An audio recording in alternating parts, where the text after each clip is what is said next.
Sahabat sekalian, saya pernah mengumpulkan 670 aktivis pacaran. Saya bertanya pada mereka berapa waktu yang mereka habiskan dalam 1 bulan untuk berpacaran. Saya mengumpulkan ini dalam rangka menyelesaikan naskah saya yang berjudul Hati-hati Muslihat Lelaki.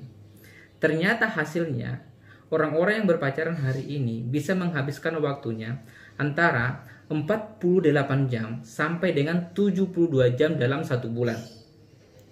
Bayangkan teman-teman sekalian, waktu 48 jam sampai dengan 72 jam kalau kita gunakan untuk membaca buku, saya yakin kita bisa menamatkan 3 judul buku dalam 1 bulan.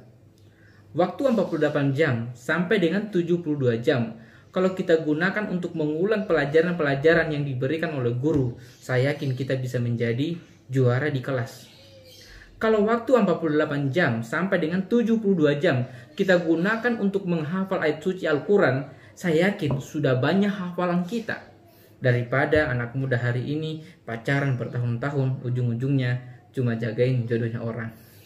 Nah, ini yang paling penting teman-teman sekalian, yang perlu dipahami oleh anak muda hari ini. Waktu yang bisa kita tanya tadi, atau yang bisa dihitung tadi, itu hanyalah waktu yang dihabiskan berdua-duaan. Misalnya untuk jalan bareng, makan bersama, ronda keliling bersama pacarnya. Hanya pada tataran itu saja. Belum waktu yang dihabiskan ketika menyendiri. Waktu menyendiri misalnya ketika dalam pacaran itu ada masalah. Kalau dalam pacaran itu biasanya ada masalah, maka ada waktu mengurung diri biasanya di kamar atau tidak mau diganggu. Nah, ini belum kita hitung. Dan ini biasanya memang juga terjadi. Kita bisa bayangkan gak sih bagaimana misalnya perasaan orang yang berpacaran itu ketika menghubungi pacarnya lewat chat tapi tidak dibalas. Apalagi chatnya itu cuma di-read doang. Wow, pertanyaannya itu banyak banget. Kamu kemana sih? Tahu gak, aku khawatir banget dengan kamu. Kamu gimana keadaannya? Kamu baik-baik saja kan? Ternyata cuma di-read doang. 1 jam kemudian masih aja di-read doang. 2 jam sampai 3 jam cuma di-read doang. Itu gelisah. Itu realita yang terjadi pada orang-orang berpacaran. Waktu itu bisa dihabiskan dengan sia-sia. Padahal teman-teman sekalian, kalau kita berbicara ciri orang sukses di dunia ini, mereka itu mempunyai kesamaan dalam soal waktu. Apa itu? Disiplin dalam soal waktu. Orang-orang sukses di dunia ini, mereka sangat menghargai waktu, tidak mau membuang waktunya bahkan 1 detik pun. Itu sangat mereka hargai. Dalam kehidupan 24 jam, itu mereka sudah punya perencanaan.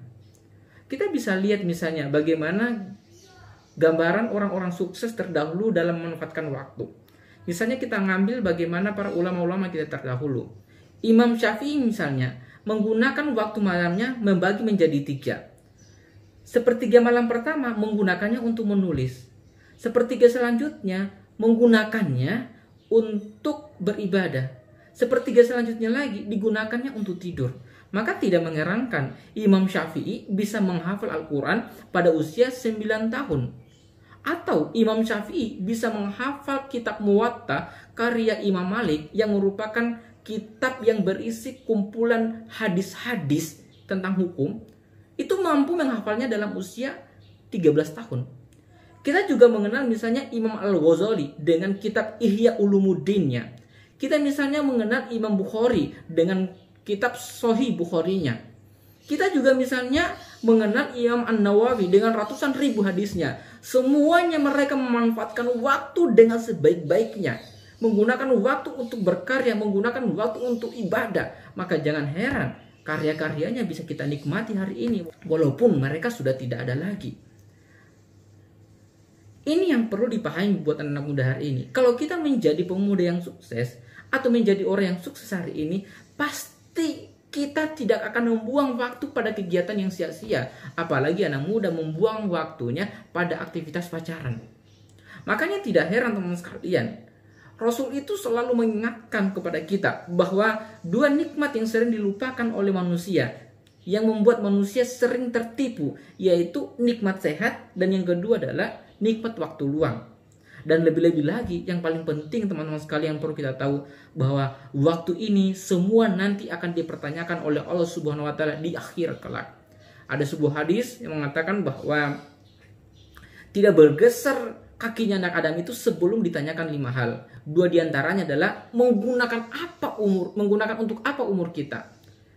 Dan yang kedua adalah bagaimana masa muda kita. Menggunakan untuk apa masa muda kita? Masa muda kita yang lagi menggebu-gebunya akan dipertanyakan oleh Allah Subhanahu wa taala.